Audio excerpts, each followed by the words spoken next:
Welcome to the Operation Game Night podcast. Back and better than ever. Well, we're feeling a little bit burnt out over here at the moment. Joining me in the burnout pile of shame is Clayton Gable. How you doing, Clay? Just slumping. I'm glad we're in this together, though. Yeah. So today we are talking about what to do when you have board game burnout. Something that Clay and I have been kind of struggling with lately. You know, I did that solo over the fence kind of state of the podcast episode maybe a month ago, 2 months ago. And, we got some good notes from people. Our friend Tay of the show, he wrote and said like, hey, take a break, take some time for yourselves, learn to enjoy your hobby again. And that's kind of where we're at. Like we've been playing a lot of games, been talking a lot about games. We've been talking about board gaming topics week in and week out on this podcast. We're both feeling a little bit of a slump right now, a little bit of a rut with our board gaming. Clay, talk to me about your rut. Where are you at right now? Yeah, I don't think we've made any secret of it that the last year has been a tumultuous one for all three members of the Operation Game Night crew. Oh, yeah. Lots of moves, lots of job changes, lots of family changes, all types of things going on.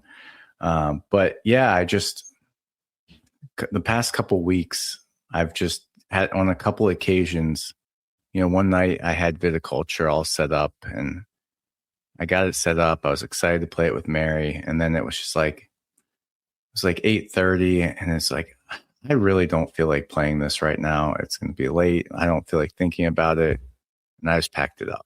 Yeah. And then the other night, Wine Wednesday has been a staple of Mary and I's relationship for the past several years. Every Wednesday, whatever else is happening, we usually sit down and play a game of some sort. And usually that's like the Super Bowl for me. I'm like, all right, this is it. This is the one time Mary's going to, be down to play a game with me. And the kids got to bed and she's like, oh, what are we going to play? And I was like, I honestly, I just don't feel like playing a game right now, which was crazy. I was like, I just want to sit and watch TV.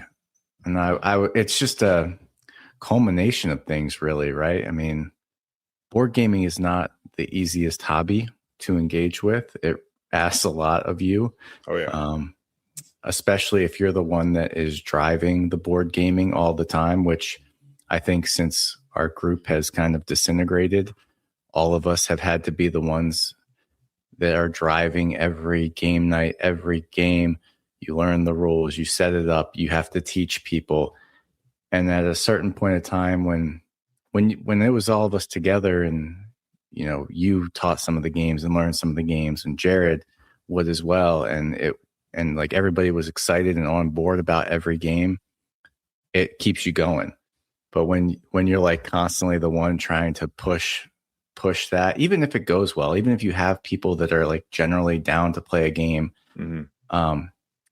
if it's just not their most favorite thing to be doing, it's still eventually you're just like, what am I doing this for? Yeah, feels bad to like drag people along every week. Like, yes, they're participating in something that you love, but like to have to pull them along every single week is taxing over time.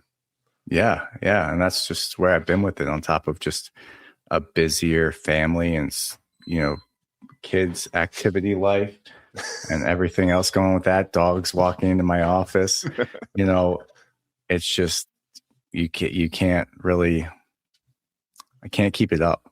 I just can't keep it up. And I look at my shelf and instead of being exciting, it's daunting to me. I see these games and I look at what I might want to play. I'm just like, I don't know, like maybe Flip 7. Get out the very, very small box that you know how to play immediately. Yeah. I mean, we have gone on some trips this past year and played games with family, and that's always fun. You pull out all your party games and they're always a hit. Your magical athletes, your strikes, like that type of stuff gets played a lot. Even like the small box, like Small Fjords, got that played a bunch this year. And though, I used to be able to rely on solo gaming to like help energize me a little bit in this realm.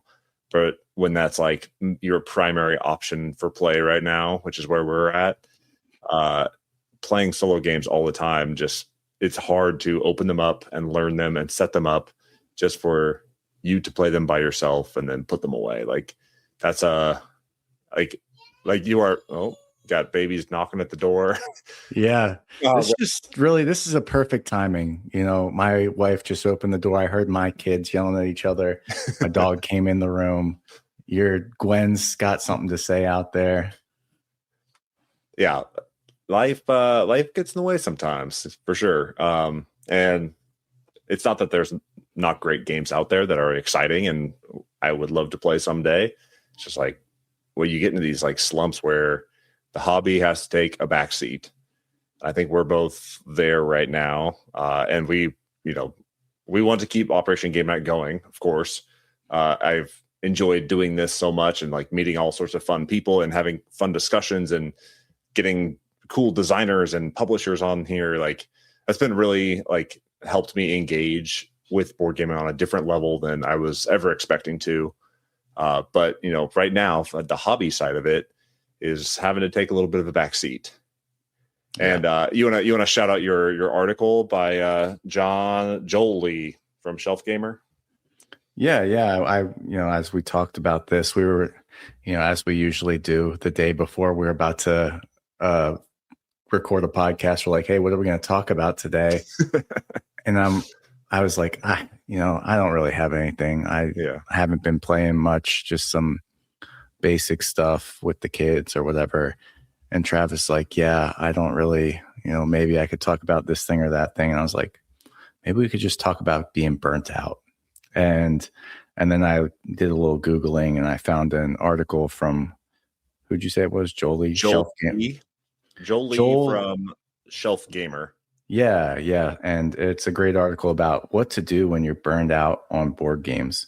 There's some interesting stuff in here. We're not going to touch on the whole article, but it's not an uncommon thing. I've been through this before for different reasons. Mm-hmm. I think when I first got into the hobby, and I think a lot of people will find this too, like you are just so enamored with it that you like over consume in every way possible that it eventually just like you come crashing down and you're like, okay, I can't. That's like 45 how to play videos this week. I've, bought my 7th game. And then you just run out of steam. And I've gotten through that. I pushed through that and I kind of hit a steady state for a while. And now it's just like a different type of burnout, where it's just, it just doesn't excite me to think about playing a game sometimes. And I never thought I would feel that way. Yeah. And he touches on a couple of different like reasons that people experience burnout. One of them is kind of overindulgence like that. Another one is like a need for perfection. Like if my hobby is playing guitar and I am not getting better and I'm not seeing that progress, maybe I'll kind of burn out on the practicing for a while. With board games, a perfectionist, like maybe you're not winning games all the time, or maybe you're not like I bragged the other day about being able to play Root in person for the first time in forever. And then I had the people come that I had taught Root to, that they fell in love with it. They love the game. They play it digitally all the time. Like they are experiencing and interacting with this medium that I kind of helped them introduce them to. And one of them said like, I appreciate you teaching us that, but that was a terrible teach. And that felt really bad. Oh my gosh. I did my best. Like that's not an easy game to sit down and teach for anybody, no matter how much you play it. But I did my best. And we got there. We played it mostly correct, I'm sure. But I'm sure I missed a rule or two here or there. But no offense, but that teach was terrible. Like, okay. Like that feels bad. And it like detracts from the hobby a little bit for me. Like the fact that I put a lot of pressure on myself to introduce them to a game that I love. And then to hear like, you kind of failed at that. That sucks. Like does not feel good. Yeah.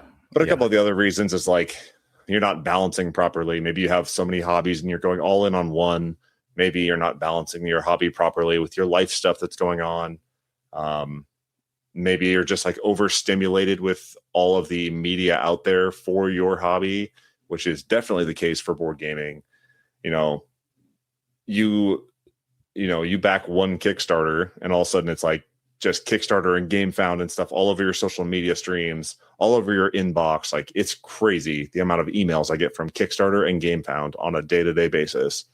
And I just gloss over most of them, but like, they are constantly just in your face with that stuff. And it's not to mention all the, the influencers and stuff like that. It's hard to keep up with all of that. Oh yeah. Big time. So then, Joel in his article gives some recommendations on how to get out of that slump. Were there any that caught your eye, Clay? Yeah, I like the lurking in the background recommendation that Joel had on there. I think this is generally how I've been handling the past, months or so. Is I still consume board game media, and that's kind of how I engage with the hobby when I'm not playing. Yeah. I like to hear what other people are talking about. I get some enjoyment from hearing other people's game experiences. Like, I didn't have to do the work to learn it, set it up, and play it. So it's fun for me to hear like, oh man, this person had a great time playing this game. That sounds interesting. I'll put that on the back burner. Maybe when I'm over the hill here and I'm in a better place mentally, that's a game I could enjoy. Yeah. So yeah, I still very much like, to me, the media consumption like gets me through it, and just listening to people talk about the hobby is enough to still feel engaged without having to, run out and garner up a game night of mostly willing participants and force them through a bunch of teaches of my favorite games. Yeah. And I think this kind of slump largely that I've gone through this year has really helped me with that lurking, because before you'd see like these influencers or these companies push this certain game that's coming out. It's a hot new thing. And now that I've gone through this slump, I'm like, I can see those games. I can read the reviews. I can watch the videos and go like, no, I'm good. Not for me. Or there's no place for that in my life right now. Like, put that one on pause, add it to a wish list and come back to it later. Like, it's not that like go out and buy everything, go out and play everything mentality. And I think that that's healthy to do in any hobby, let alone board gaming, where there's thousands and thousands of options of games to play every single year. Oh yeah. And to buy. Yes. Yeah, that too. What else stuck out to you? Yeah. Another thing he mentioned was just playing an old favorite and just rediscovering the joy of gaming in that way. And honestly, last night I did something akin to that. We didn't have any plans on Saturday night. So Mary was like, hey, we didn't play a game on Wednesday because I told you already that I said no, unbelievably, to a game night on Wednesday. So she agreed like, hey, we can play a game on Saturday. And I was just looking around my shelf. I was like, there was a lot of games, and this is a problem. A part of the obligation that Joel also talks about that can lead to burnout is you have all these games that you haven't played yet that you're like, oh, I really should take the opportunity to play that game. And to pile on that, you have this podcast. And you're like, oh, if I play that game, I can talk about it on the podcast. Yeah. That's good.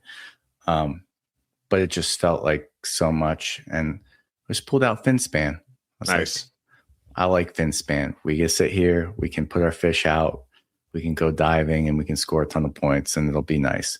Yeah. And it was fun. I was like, okay, that was good. I didn't have to, we both knew the rules. There was no teach involved. And it was a nice, quick, Saturday night little game night with the wife. Yeah. So yeah, I think that can sometimes be the key as well, is just to release yourself from the need to, play the new thing or the thing you haven't played before.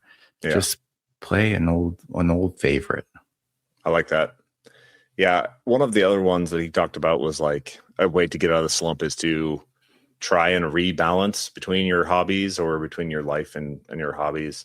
And he's talked specifically in the article about like how he likes video games, but not as much as board games, and like going to video games a little bit more instead of the board games to try and balance out and kind of refresh his view of video games, or of board games rather. And I can appreciate that, because I am also one that indulges in both hobbies, indulges in way too many hobbies, but those are like my downtime hobbies, I guess. And I can appreciate that.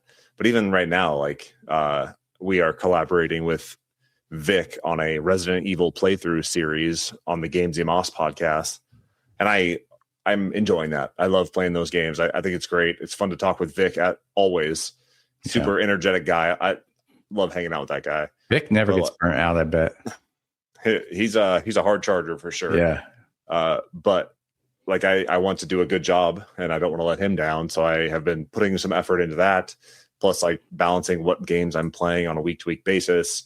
Plus, like, doing the research involved with like the history of Resident Evil and all this stuff. Like, plus the schoolwork. Plus, there is just piling on. And it's maybe it's a little bit of overstimulation. Maybe it's a little bit of like perfectionism. But yeah, just even like some of his coping mechanisms are not really helping right now. I just kind of need a bit of a reset with my board gaming life right now. And I need to offload some of these games and do a serious cull and have some tough conversations ahead about like what games are actually worth sticking around and what need to get sold off or traded or whatever. So yeah, that's where I'm at. That can feel nice, honestly. Like, it can be freeing to just get rid of some games. Yeah. Especially ones that like are still in shrink, or like they're sitting on the shelf of shame. You put that pressure on yourself. Like, I have to play this someday. I spent the money on it or whatever. Sometimes you just cut those loose or donate them, or like give them to friends. I offloaded tons of games to friends before I left Germany. And yeah, it feels good to just like, here, you enjoy this hobby. I'm not going to play these. Here's a brand new game. That feels good too. It sure does, Travis. So where do you think you're at? Like, what are your next steps? Are you going to like try and go just stick with the favorites for a while? You're going to try and, I don't know. What's your approach to this slump? Yeah, I think I'm just going to remove all the pressure from myself to play board games. And I am going to see when the natural urge crops back up. Yeah. And then meet it where it's at, and jump back in there. I don't know if I've gone in the past 7. When did I start doing this crazy stuff? It's probably almost 8 years ago now that I got really into board games. I don't know if I've gone a week without playing a board game of some type. It might have just been a quick card game or something short with the kids, but it's been very consistent. And the peaks were high. Like, before I left Colorado, and I had like 3 different groups that I could have 3 game nights a week. And I usually at least had 2 on top of games with Mary and my kids. And I never burnt out of that, because it was always people that like were as excited and wanted to be there. They wanted to, so it felt good and it was energizing. So, I think I have something good in the works. I have rekindled a connection with a guy I went to high school with. Nice. And he lives like 30 minutes away, and we've set up an every other week game night. Okay. And he is very into board games. And so I think we're going to try and play A Feast for Odin here soon. Ooh, and so I'm excited to do that with him. He's excited to learn it. So, and he'll like watch the videos, and he says he's going to play it on BGA. So he's ready to go. So that has sparked some joy in me, knowing that I have somebody that's going to be just as nerded out about board games as I am. That's awesome. What about you, Travis? Well, I do have a friend that I sit next to in class, and he talks about board games a lot, has like family game nights. He's playing much lighter games than like the heavy hobbyist in this board game sphere. Like, he's playing family weight games with his family. He does it like at least once a week, family game night. And he's always talking about like, oh, I played this game last night. Have you played it? Like, what do you think of it? And I really enjoy like just talking about board games. I think that's why I like this podcast so much. It's just like I just like hanging out with my bros and talking about board games, and that's what this podcast has always been about. So yeah, it's fun to just like experience it tangentially through other people. I like listening to you talk about board games, like watching, kind of just separating myself a little bit, watching the videos online, watching the reviews, watching that stuff roll in. I've gotten a lot of enjoyment out of that. And it's kind of, I'm getting this kind of weird, sick pleasure out of knowing that I don't have to like engage in a lot of that stuff. And I don't have to go out and I don't have to buy those games just because I watch them. I don't have to go and like get it played, but it's nice to just like see other people play it, enjoy it, get some love out of it, and then move on with my life. So yeah, I think the next big turn for me is probably going to be when we move and have to make some decisions about what games end up on the shelf and what don't. And we have lots of life changes coming up here in our family. So yeah, we're gonna make a space for board gaming once we finally settle, for sure. Freaking Operation Game Night. We're going to keep bringing you content, whether we're playing games or not. So buckle up. That's right. We're going to make stuff up. Man. Yeah. Also, we are now 21 minutes into this. I do want to apologize to everybody who watched the video or listened to the podcast last week. We had like a minute-long audio gap on our episode, and I'm not sure what happened.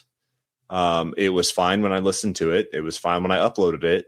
So I'm not sure what happened between uploading and publishing that caused that gap. Hopefully it doesn't happen. I'm doing local recordings right now just so that does not happen. But thank you to those who reached out and let us know, because we want to make this podcast better. And it sucks when our systems go awry. So which episode was that? I think it was the Crits and Tricks one, actually. Really? Yeah, I don't know what platform they were listening on, but I got a note that said, hey, just so you know, you have a minute-long gap in the middle of your podcast. So if you see things like that, please let us know, because we can't listen on all these different platforms, and it sucks when that happens. So, and we're perfectionists. We are perfectionists, and we like to get things right. So let us know. Did we do it? We did it. Are we successfully out of our board game slumps? We're moving on. I see a light. Onward and upward. I think it's just my ring light, but can I just say that when you're talking about like you need to be ready to meet the moment and be prepared, you sound like you're like doing a men's sexual health ad, like take this one little pill to rise and meet the moment when the timing is right. That's how it feels. Oh my gosh, we need board game Viagra. I have felt like I just cannot get up for it. That's amazing. Oh my god, we need let's call this episode board game Viagra. Yeah, I like it. I think that'll be a catchy thumbnail. A little blue pill for board games. Okay, and with that, yeah, there we go. And with that, I have been Clay. I have been Travis. He has been Clay. I'm losing my mind. This has been Operation Game Night and Board Game Viagra, and we are out.